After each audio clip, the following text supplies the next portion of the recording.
qiladigan hurmatini, ya'ni o'zi topib qilar ekan.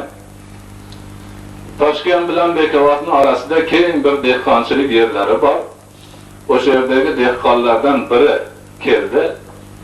Qur'on o'qib duo qilgandan keyin aytdiki, biz o'sha yerda dehqonlar hammamiz to'planib, sizning ixtiloflar haqida degan kitobingizni o'qib, oxiriga yetkazib, savobini otangizga bag'ishladik va dehqonlarning nomidan vakil bo'lib men keldim dedilar.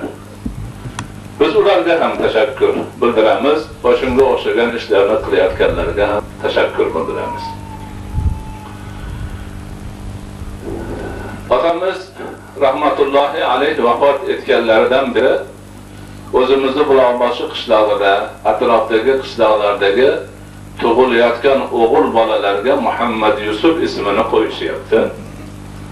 Shulardan bir nechalarini uyimizga ko'tarib olib kelishdi.